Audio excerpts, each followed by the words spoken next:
Assalamualaikum warahmatullahi wabarakatuh. Perkenalkan, nama saya Rizka Nuraivia dari Prodi Pendidikan Ekonomi.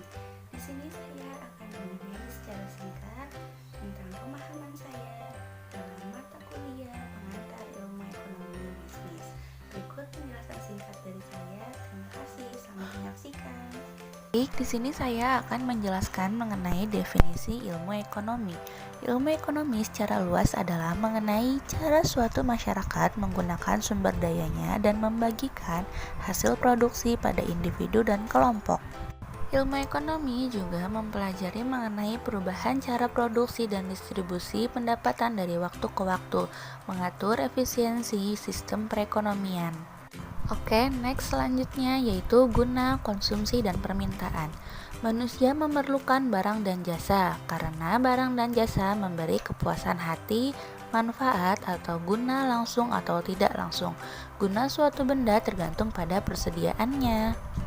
Selanjutnya yaitu permintaan dan harga. Suatu hipotesis dasar ekonomi adalah bahwa semakin rendah harga suatu komoditi, semakin banyak jumlah yang akan diminta, kalau hal lain tetap sama. Dengan naiknya harga, konsumen akan mengurangi jumlah yang dibeli atau berhenti membeli. Selanjutnya yaitu ada penawaran. Penawaran barang dipengaruhi oleh yang pertama yaitu harga barang yang bersangkutan, yang kedua harga barang lain, yang ketiga biaya faktor produksi, yang keempat sasaran perusahaan, dan yang kelima tingkat teknologi. Di sini saya akan menjelaskan penawaran dan harga. Pengertian penawaran dan harga. Suatu hipotesis dasar ekonomi adalah bahwa untuk banyak komoditi, semakin tinggi harganya, semakin besar jumlah yang ditawarkan dengan syarat hal lain tetap. Selanjutnya yaitu pengertian dari perusahaan. Apa sih yang kita ketahui mengenai perusahaan? Perusahaan sering kita dengar ya dalam dunia perbisnisan. Perusahaan adalah suatu kesatuan teknis yang bertujuan untuk menghasilkan benda-benda atau jasa. Perusahaan ingin mencapai laba setinggi mungkin.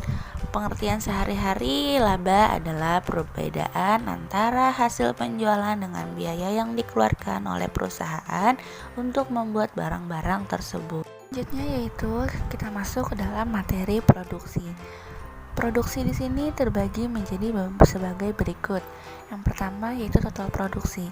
Adalah keseluruhan jumlah output yang dihasilkan dalam suatu masa tertentu oleh semua faktor produksi yang dipergunakan.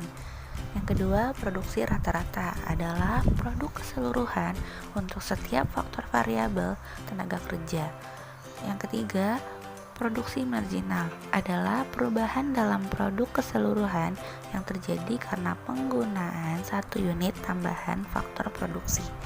Faktor produksi adalah setiap masukan yang nyata ke dalam proses produksi dianggap sebagai faktor produksi. Selanjutnya yaitu biaya.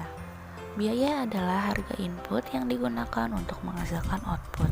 Rumusnya adalah P sama dengan R dikurang C. P sama dengan laba, R sama dengan revenue atau hasil, C sama dengan cost atau biaya.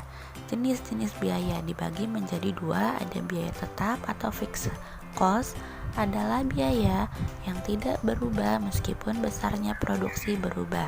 Yang kedua, biaya tidak tetap atau variable cost dibagi menjadi sebagai berikut, ya saya sebutkan satu persatu ya. Yang pertama ada biaya variabel adalah biaya yang berubah secara langsung bila produksi berubah. Yang kedua biaya total atau total cost adalah jumlah biaya tetap dan biaya variabel. Rumusnya yaitu VC sama dengan FC ditambah VC. Yang ketiga yaitu biaya rata-rata atau average cost. Biaya dibagi dengan jumlah output yang dihasilkan. Yang keempat, biaya tetap rata-rata atau average fixed cost adalah biaya tetap dibagi dengan jumlah output. Yang selanjutnya yaitu biaya variabel rata-rata atau average variable cost, yaitu biaya variabel dibagi dengan output. Dan yang terakhir ada biaya marginal atau marginal cost adalah tambahan biaya karena tambahan output. Selanjutnya yaitu unsur-unsur persaingan sempurna. Asumsi-asumsi persaingan sempurna. Perusahaan dianggap menerima harga yang ada, artinya perusahaan dapat mengubah tingkat produksi dan penjualannya tanpa mempengaruhi harga secara berarti. Selanjutnya, dalam industri terdapat kebebasan untuk masuk dan meninggalkan industri tersebut. Artinya, setiap perusahaan bebas menjalankan produksinya. Selanjutnya yaitu kurva penawaran jangka pendek. Dalam persaingan sempurna, kurva penawaran industri adalah penjumlahan dari berbagai kurva biaya marginal semua perusahaan dalam industri. Dan pada harga pasar equilibrium, setiap perusahaan memproduksi dan menjual suatu kuantitas di mana biaya marginal sama dengan harga pasar, karena jumlah yang diminta sama dengan jumlah yang ditawarkan. Tidak ada alasan bagi harga pasar untuk berubah dalam jangka pendek. Selanjutnya yaitu persaingan tidak sempurna. Persaingan tidak sempurna berlaku dalam suatu perekonomian apabila masing-masing penjual mempunyai pengendalian terhadap harga produknya. Pesaing tidak sempurna menghadapi kurva permintaan yang menurun ke bawah. Jika perusahaan menaikkan penjualan produknya, maka perusahaan tersebut akan menekan harga produknya. Berikut perilaku pesaing tidak sempurna. Beberapa bentuk persaingan tidak sempurna yang pertama yaitu monopoli. Pada keadaan ekstrim, hanya ada satu penjual dengan kekuasaan monopoli. Ia adalah satu-satunya produsen dalam industri dan tidak ada produsen lain yang memproduksi barang substitusi yang sangat mirip. Yang kedua, oligopoli. Arti oligopoli adalah beberapa penjual. Oligopoli dibagi menjadi dua tipe. Tipe yang pertama, secara oligopolis merupakan salah seorang dari beberapa penjual yang memproduksi barang yang identik. Tipe yang kedua ditandai oleh industri yang hanya terdiri dari segelintir penjual yang menjual barang dengan diferensiasi produk.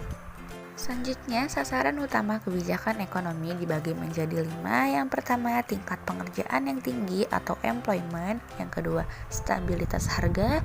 Yang ketiga, distribusi pendapatan yang adil atau equitable. Yang keempat, pertumbuhan atau growth. Yang kelima, mencapai keseimbangan neraca pembayaran internasional.